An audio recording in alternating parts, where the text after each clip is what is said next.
Hello दोस्तों, स्वागत है आप सभी को मेरा इस यूट्यूब चैनल पे। दोस्तों आईक्यू ने इंडिया में उनका IQOO Z सीरीज के अंदर और एक नया फ़ोन लॉन्च कर दिया है जिसका नाम है IQOO Z5 5G। तो दोस्तों आज की इस वीडियो में मैं IQOO Z5 5G इस स्मार्टफोन का 3 बिग प्रॉब्लम्स के बारे में बात करने वाला हूँ। दोस्तों अगर आप IQOO Z5 5G इस स्मार्टफोन का प्रॉब्लम्स के बारे में जानना चाहते हो तो इस वीडियो को बिना स्किप करके एंड तक जरूर देखिएगा। तो चलिए शुरू करते हैं आज के इस वीडियो को।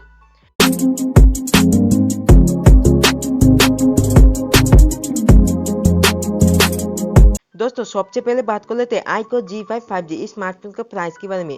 ये फोन आपको 2 वेरिएंट में देखने को मिल जाएगा। इसका बेस वेरिएंट है 8GB प्लस 128GB एंड इसका प्राइस आया है 24,000 रुपीज़। इसके अलावा दोस्तों इसका और एक वेरिएंट है 12GB प्लस 256GB एंड इसका प्राइस आया है 27,000 रुपीज़। दोस्तों फास्ट प्रॉब्लम की बात करें तो वो है इसका डिस्प्ले। इस फोन में आपको 6.67 इंची full HD plus IPS LCD display देखने को मिल जाता है with 120 Hz refresh rate and 240 Hz touch sampling rate. लेकिन दोस्तों यहाँ पे इस बजट में आधा फोन आपको सुपर एमोलेड डिस्प्ले प्रोवाइड करते हैं, लेकिन यहाँ पे आईक्यू ने सिर्फ IQOO Z5 5G फोन में IPS LCD डिस्प्ले प्रोवाइड किया है। दोस्तों सेकंड प्रॉब्लम की बात करें तो वो है इसका फिंगरप्रिंट सेंसर। इस फोन में जैसे कि आप सभी लोग जानते हो कि 6.67 इंची का IPS LCD देखने को मिल जाता है। इसके लिए दोस्तों इस फोन में आपको साइड माउंटेड फिंगरप्रिंट सेंसर भी देखने को मिल जाता है। दोस्तों ये बहुत सारे लोगों के लिए डील ब्रेकर हो सकता है। दोस्तों थर्ड प्रॉब्लम की बात करें तो वो है इसका 5G बैंड।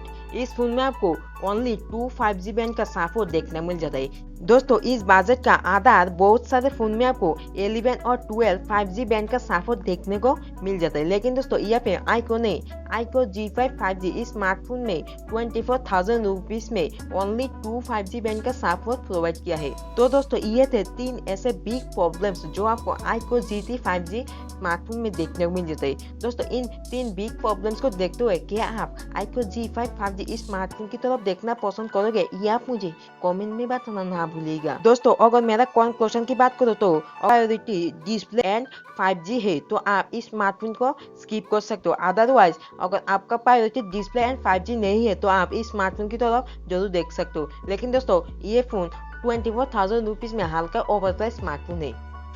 तो दोस्तों मुझे उम्मीद है आज की इस वीडियो को आपको जरूर पसंद आया होगा। अगर वीडियो पसंद आया है तो वीडियो को लाइक और शेयर करना ना भूलिएगा। साथ ही साथ अगर आप हमारे चैनल पर पहली बार आया हो तो चैनल को सब्सक्राइब करने के साथ साथ नोटिफिकेशन बेल में क्लिक करना भी ना भूलिएगा, क्योंकि मैं हमेशा ही आप लोगों के लिए ऐसे ही जबरदस्त वीडियो लेके आता हूँ।